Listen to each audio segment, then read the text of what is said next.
Welcome to the world's smallest city, where you can come in all sizes but not bigger than their set record. I'm talking about the Dome of St. Peter's Basilica, the tallest building in the city. It's not that they lack Arabs, but no building is allowed to be taller than the Basilica. The St. Peter's Basilica. It was designed by Michelangelo, the man behind the blueprint. He sketched out his vision, poured his heart and soul into the parchment, and then he died, unfortunately. Later on, two lovely men called Giacomo della Porta and Domenico Fontana, I think I spelled that right, decided to take the project in their own hands, like literally. They took the design and were like, you know what, let's just make it steeper and taller. Today it stands at around 136 meters with a breadth size of 42 meters. For our friends across the Atlantic, it's the size of 846 iPhones stacked up vertically and the girth size of a dad's. Anyways. Talking about phones, cameras are allowed in the city and museums, but the flash isn't. It's to prevent the art from spoiling with excessive camera flashes, and David adamantly refuses to become the unwitting subject of Sally's Instagram stories with the caption, "Size doesn't matter if you're hot." Also, the only restrictions that affect these specific areas are the basic set guidelines, except for the entire city. These guidelines include no flash photography, no stands, tripods, or other professional equipment is allowed. Selfie sticks are also prohibited and photography of statue feet is also strictly prohibited. Now take that, you feet freaks. On another note, you can disregard the rules and still use a flash if you're into the guards giving you a historical spanking and fisting with that halibut. Not that I'm speaking from experience, but just saying, it's a long flight back home with a shattered base and an imprint saying September 1943. Talking about Swiss Guards, they are officially known as the Pontifical Swiss Guards. They are a small army with a tiny height requirement of at least 174 centimeters or 5 foot 8.5 inches and not more than the Basilica. At this point, you know it has to be the tallest in the city. As we know, the army are a dedicated and devoted bunch of young lads who will readily lay down their lives to protect and defend. So if you're ever worried about your own safety during a visit in the city, you have nothing to worry about. Just relax and the Swiss Guards will make sure the Pope is protected at all costs. They were established in 1506 by Pope Julius II, whom they protected from during the Italian Wars. So you know where this loyalty comes from.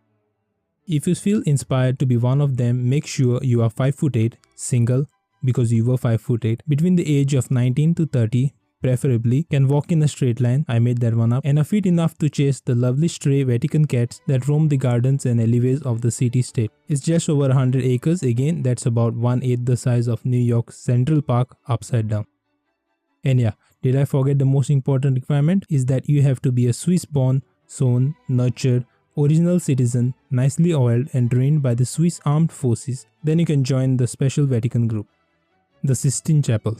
Nestled within this independent city resides the renowned Sistine Chapel, situated in the Apostolic Palace and is the Pope's official residence. It was designed by Baccio Pontelli. It was constructed under the patronage of Pope Sixtus IV between the year 1473 and 1481. Initially referred to as the Cappella Magna or Great Chapel, the chapel has served as a place of both religious and functionary papal activity. Today, it is the site of the papal conclave, the process by which a new pope is selected. The beautiful thing about this chapel is the painting on the ceiling called frescoes. Most particularly, the Sistine Chapel ceiling and the Last Judgment, both by Michelangelo before the parchment incident. During the rule of Sixtus IV, a few Renaissance painters created a series of frescoes that depicted the life of Moses and Jesus Christ. Some of their names are Sandro Botticelli, Tro Pegeno, Pinturicchio, Domenico Ghirlandaio, Cosimo Rosselli, and a cute guy called Adolphe Conquer the East. Lovely name, but he sadly couldn't join the group because he failed to secure admission to art school several years prior. I wonder what he's doing now. The painting was completed in 1482, after which the Pope held the first Mass for the Feast of Assumption, during which ceremony the chapel was consecrated and dedicated to the Virgin Mary. Between 1508 and 1512, Michelangelo painted the ceiling depicting scenes from the Book of Genesis, including the creation of Adam and Eve, the temptation and expulsion from the Garden of Eden, and various Old Testament prophets and syllables. His paintings changed the course of Western art and were a great artistic achievement of human civilization. After the sack of Rome, Michelangelo returned and painted The Last Judgment for Pope Clement VII and Paul III. It portrays the second coming of Christ and the final judgment of souls. The fame of his paintings attracted hundreds of visitors to the chapel.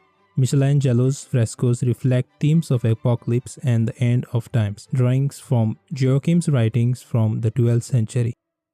It is now being used for both religious ceremonies and papal functions. It is the site of the papal conclave where cardinals gather to elect a new pope. Vatican Necropolis. South of the basilica lies the Vatican Necropolis, an ancient burial ground containing tombs. It's called the Scavi because it was used to bury people who disobeyed the law and used the ancient Kodak brownie to flash the sacred statues of the beautiful church. Just kidding.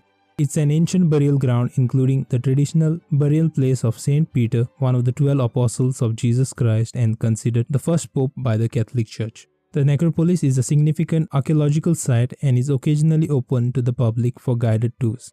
The necropolis lies at a depth of 5 to 12 meters below the basilica. The Vatican sponsored archaeological excavation to reveal what's under the necropolis took place from 1940 to 1949. It shouldn't be confused with the Vatican Grottos, which are a series of underground chambers and chapels located under part of St. Peter Basilica. They are 3 meters below the high altar to about halfway down the aisle, forming a true underground church that occupies the space between the current floor of the basilica and that of the old Constantinian Basilica of the 4th century. Vatican Museums. Now I know most of you can't paint for the life of it, but your imagination is very good. The problem is your body can't keep up with your mind except in places where it's just the opposite. It's not that you can't draw or paint, it's just that your tools aren't good enough. Similarly, the same can be said when you're trying to perform in bed with someone. It's not that you're terrible or that it's your first time, it's just that you don't have the right tools for it. However, it's different for famous artists or painters. They can work with whatever tools they have, squeezing out the maximum potential of that brush or any other instrument they use. Is the Vatican Museum, where it's famous for their frescoes painted by Raphael and his workshop along with Michelangelo's Sistine Chapel ceiling frescoes. Truly a great sight to see in whole of Rome.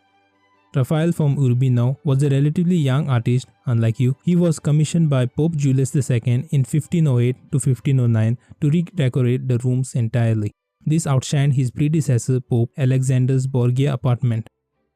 Only 2 rooms were completed when the death of Pope Julius took place, following the death of Raphael in 1520, but his assistants finished the program continued by Pope Leo X. The Maps.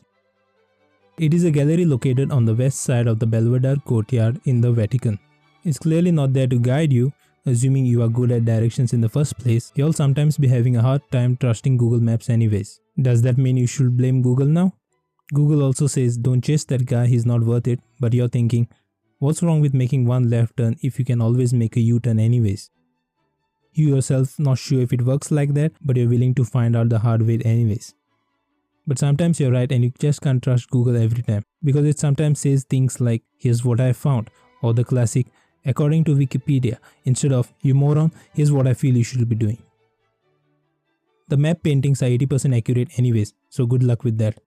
It contains the entirety of the Italian peninsula in large-scale frescoes, each depicting a region as well as a perspective view of its most prominent city. With the Apennines as a partition, one side depicts the region surrounded by the Ligurian and Tyrrhenian seas and the other depicts the region surrounded by the Adriatic Sea.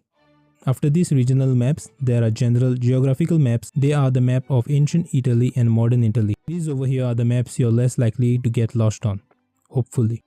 That's all for today folks. We might have part 2 of this series exploration or even a complete series if I'm brave enough to crucify myself in front of the blank screen again. This might seem like a short video, but trust me, it's not what I felt. It's just that this being my first video, my story has underestimated the challenge and my brain decided to stop halfway through. I hope you enjoyed this type of content, and yes, I don't laugh at my own jokes, I think. Anyways, thanks for watching and I hope to catch you in the next one. Until then, go to school, read something, or maybe go fetch a life you didn't want.